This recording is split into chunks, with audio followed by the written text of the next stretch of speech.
As a long-term investor, I am mostly always planning ahead for the future, planning out which stocks or ETFs I might want to buy on a daily, weekly, or monthly basis, and how these purchases could look and impact my wealth in the future.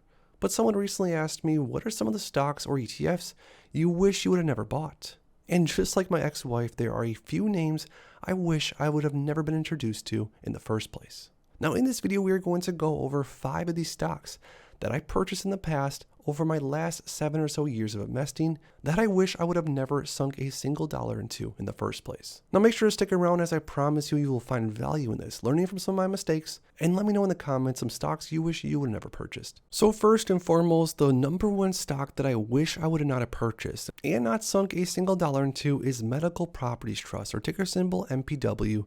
This is a medical REIT that I purchased, I think maybe a year and a half ago. My cost basis on medical properties is around $11 or $12, and now Medical Properties is trading at around $4.95. I purchased around 450 shares of Medical Properties because I did some research on the REIT and thought that it did have some headwinds ahead, but I figured they'd be able to work out some of the kinks, and that just was not the case.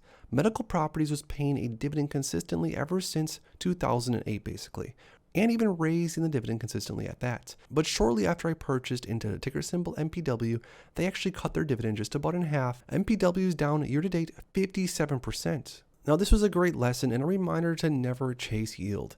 And even though I've been investing for several years, and even though I know better, or at least I think I know better for the most part, to never chase yield, when a company seems to be doing okay, when they have a track record of paying dividends for a long time, even an investor like myself, which is not my first rodeo, still got sucked in, and I certainly am down quite a bit on Medical Properties. Although I have been getting paid dividends since I've held the shares, and I've also been selling covered calls, which has sort of softened the blow, I'm down substantially on Medical Properties, and I'm possibly looking to sell off my shares at a loss sometime soon here. Number 2, the next company, the next stock I wish I never would have purchased in the first place is none other than AT&T, ticker symbol T. Now I bought AT&T a while back, I want to say all the way back maybe in 2018 or 2019, before it actually ran up to quite substantial numbers, relatively speaking, to around $30 or so per share, soon then dropping down to the high 20s, and then really has never fully recovered since then. Now I think it's safe to say that AT&T pretty much found its way in every dividend investor's portfolio at some point, shape, or time, and because of the high yield that AT&T offered, or at least did offer at one point, AT&T seemed to be a great investment for a long-term dividend investor. But even looking at the max time frame chart, there's obvious reasons and obvious warning signs of AT&T's potential growth longer term.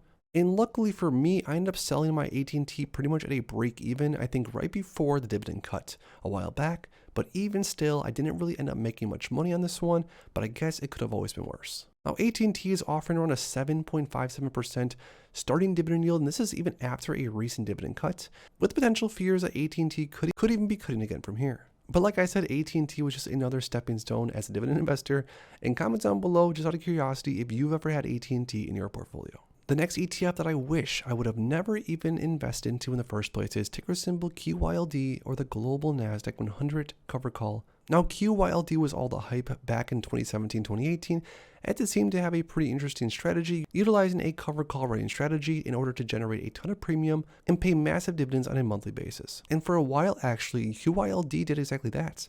QYLD at one point, believe it or not, was paying around 25 to 23 cents per share per month, and then soon after dropping down pretty close to the 20-cent range. Now as of right now, we're sort of lucky to get anywhere in the 17 or 18 cents range on a monthly basis for QYLD. But now personally sitting on over 1,000 shares of QYLD at a cost basis of around $18, I am down a little bit as far as that goes, but I guess honestly if you look at the total return from all the dividends I was paid along the way, I'm probably up a little bit or close to break even, which isn't really all that great considering I've been holding this thing for many years now. But as time would tell, QYLD is just another covered call ETF that slowly sort of decays over time, just like most of the other covered call ETFs in the same genre. Now, I'm not necessarily saying that QYLD or any of these stocks that I'm going over in this video are a bad investment, but just for me, I wish I would have found something different in the meantime. Now, the next dividend paying stock that I bought into a while back, and I know it's random, is Foot Locker, ticker symbol FL. Now I know you're probably wondering the same thing that I am. Why did you end up buying Foot Locker? That's like the most random company, the random stock of all time. And it's because for a while there, Foot Locker did seem to be performing decently well. And at one point it was offered a nice starting dividend yield of around 5 or 6%, which soon after was cut and now is slowly rising back up. But now there's rumors that it's going to be cut again. I was lucky enough to sell cover calls and actually get my shares taken away at some point, basically losing my Foot Locker shares at a break even. So although it could have been worse, Foot Locker for me is just one of those stocks that I remember looking back, thinking to myself, why did I ever buy a few hundred shares of Foot Locker when there's just so many better stocks or ETFs out there? Now, the last stock that I wish I never purchased a single share of or bought options on. Yes, Peloton, PTON. I was officially a victim of Peloton along with a lot of traders. I purchased some shares of Peloton back towards the end of 2021, somewhere close to $50 or $60 per share, and even bought some call options because I was certain, or at least I thought, that Peloton was going to go back to $100 per share in no time. Because after all, Peloton was trading at well over $100 per share back in 2021.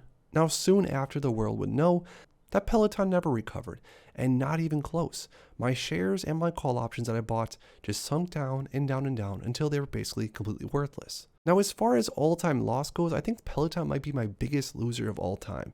And I've not actually even considered that until actually making this video, but Peloton might be my biggest losing stock as far as starting value to ending value of all time since I've been investing over the last 7 or so years. Now, this is just a good example of trying to buy into the hype and thinking that if a stock or if an ETF, for example, did something in the past, there's no way that it can't do that in the future, even if it takes a year. But now we've seen over the last year plus, Peloton has been trading flat and down consistently over a long time frame. So now that you saw 5 of the stocks I wish I would have never purchased in the first place, let me share a quick bit of my investing strategy moving forward. So maybe as you've seen from my previous videos, I do currently have over 7 figures invested in the stock market in various different single stocks and ETFs. But from this point forward, or I would say pretty much from the last year or so, I've been investing most of my money into things like the SCHD ETF or into very strong single stock names with writing cover calls on them to help with downside protection. Now, this is simply because I've just been burnt too many times when trying to stock pick, when trying to find the next stock that's going to move up in a fast pace. And I think moving forward, especially for investors like myself that don't necessarily have all the time to stare at charts all day or to read earnings reports or look through financials on a consistent basis, I think buying into low-cost, heavily diversified ETFs like the SCHD, the Schwab US Dividend Equity ETF, is a much better strategy moving forward. And that's exactly what I'm planning on doing. I'm planning on buying some single names with more or less some side money, but investing the majority of my money in the stock markets into things like fixed income or into diversified ETFs, just to deleverage a little bit and to spread out the risk, because I do currently already own a ton of single names across the market. But now it's your turn in the comments to comment down below what are some stocks that you wish you would have never invested into in the first place. If you enjoyed this video and you want to see more videos like this in the future, make sure to please drop a like down below and subscribe for more content like this. Thanks as always for stopping by, and if you are interested in investing, make sure to check out these recent videos I posted right here.